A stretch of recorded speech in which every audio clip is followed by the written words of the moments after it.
Would you look at that? Just look at it. That is the Toyota Crown. Check that out. When I first saw it, I was like, oh, finally, they killed the Avalon and brought in this flagship model with all-wheel drive, a twin-turbo V6, and it's going to kick the pants off a Genesis G70, and it's going to be better than a Infiniti Q50 Red Sport 400 because it's going to be just like super ultra cool. And oh yeah, I was totally wrong. I was super wrong, because what this car reminds me of is how these days self-checkout is more like going through the TSA checkpoint at an airport. There's something about this car that, I don't know, like loss prevention's constantly looking at you, even though you're doing nothing wrong.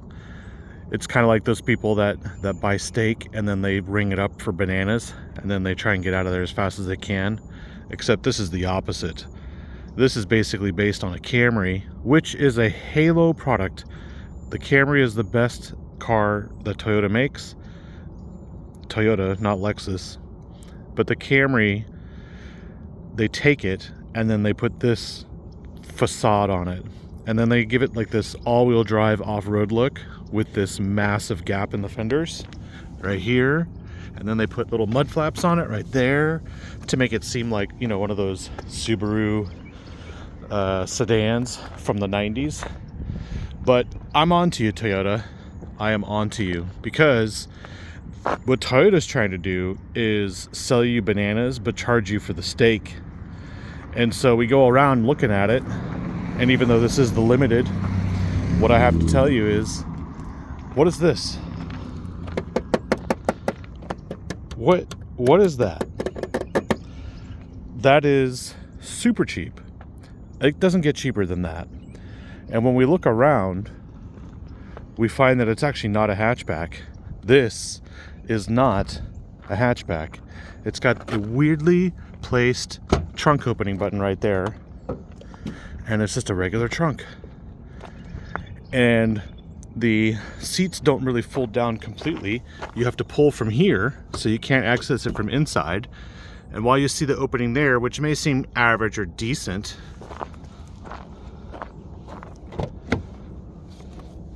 by the time you get into the trunk, oh, look at that. And now, as you can tell, it's a little dirty because I've been using it. There isn't much space in here at all for anything. You could barely get a surfboard through here. Not that you would, but that's my exaggeration there.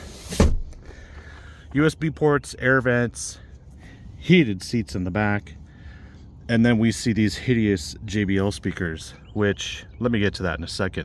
No sunshades. Strange.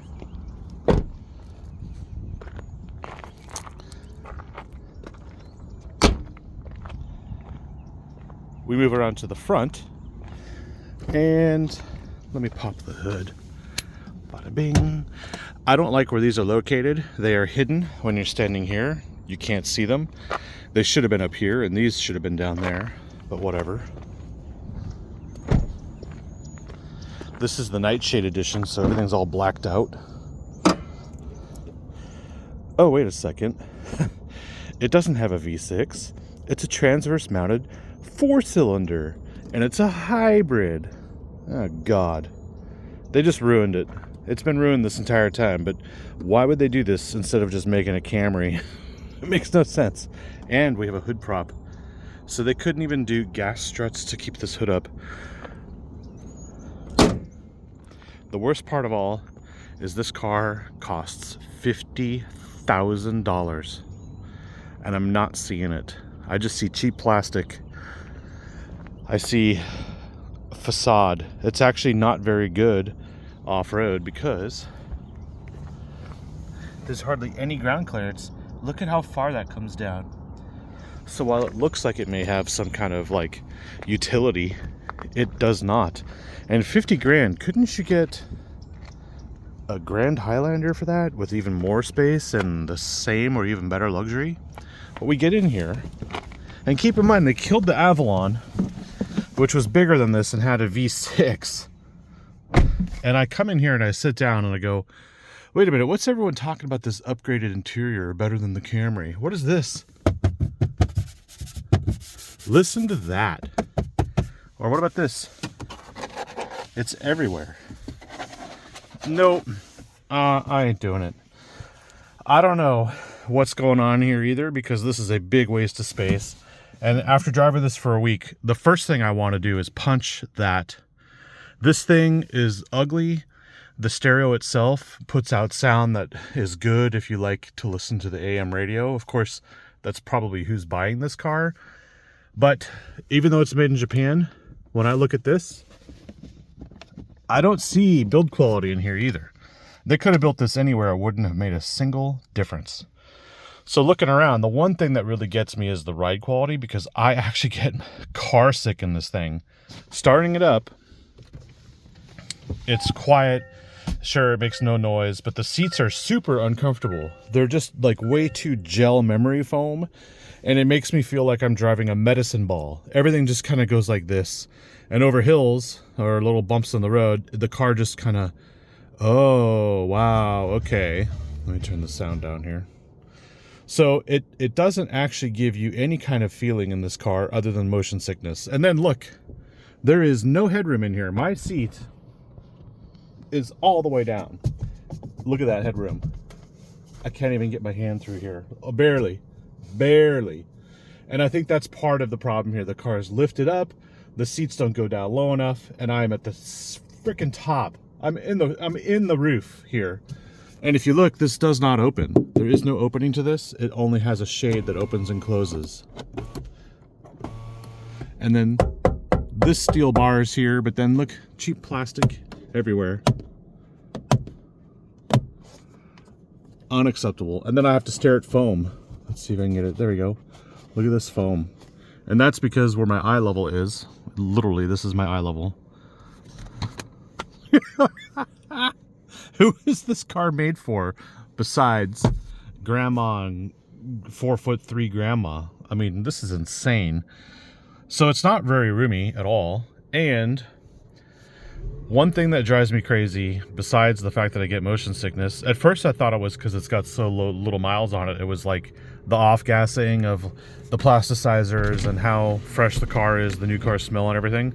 But the only thing that solves the ride quality issue is this button down here.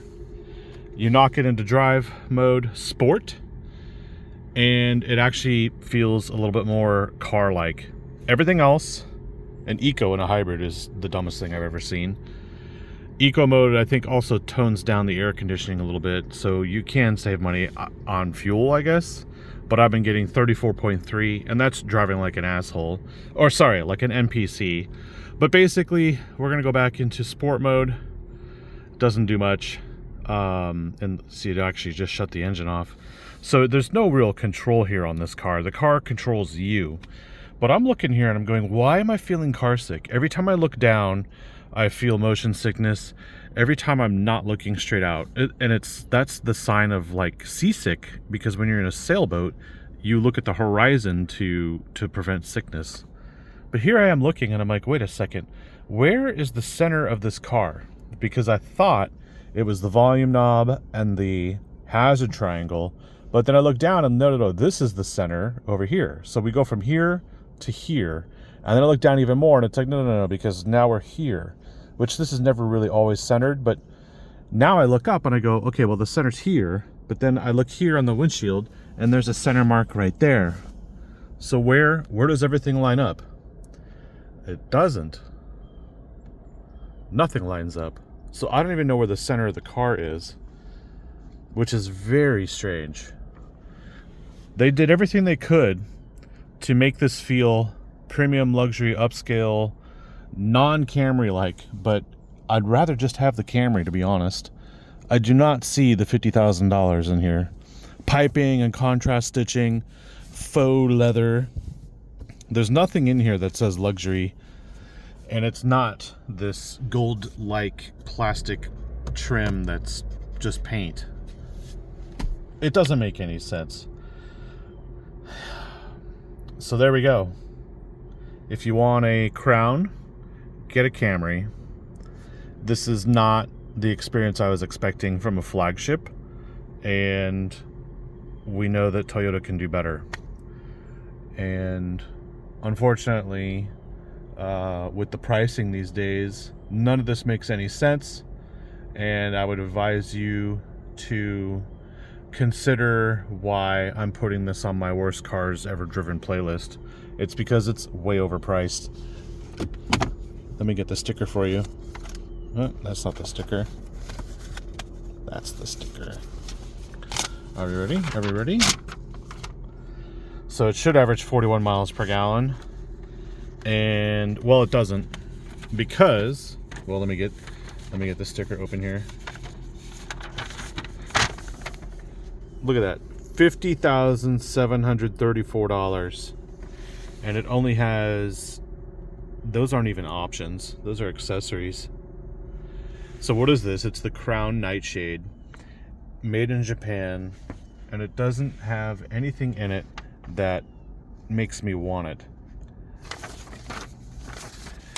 So beyond the 4-cylinder turbo engine, the hybrid system, the all-wheel drive, which is not fully mechanical, what really kills this car for me too is the fact that 50 grand gets you a 4-cylinder hybrid that isn't fast, and it also gets you a CVT.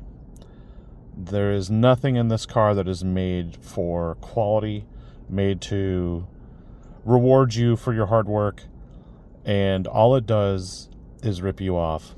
This is horrific. Toyota really screwed up on this one. And even though they gave me this car for the week, I would just take the Camry. If I was looking for a true luxury sedan that was affordable, I would look at the Genesis G70. I would look at the Infiniti Q50, even though that's aged in dog years. What's wrong with the Camry? Because this is actually based on the Camry, and it's like at least 600 pounds heavier than the Camry. There are heated and cooled seats in here, but you can get that in a Camry. There's a heated steering wheel, which none of this retains memory when you get back in the car. And at this point, you can have an Audi A5, which is what the old A4 model was. Because I always called the Camry the poor man's Audi A4. So maybe if you were to cross shop the Crown with the Audi A4, the Audi A4 and the Toyota Crown, and then the not really the Infiniti, but the Genesis G70, I think you'd find that what Toyota is doing here is really just taking you for a ride, which leads me to believe that self-checkout is just complete garbage. So there you go. That's all I got for you. It's a nice Monday morning, and I hope you all enjoy it.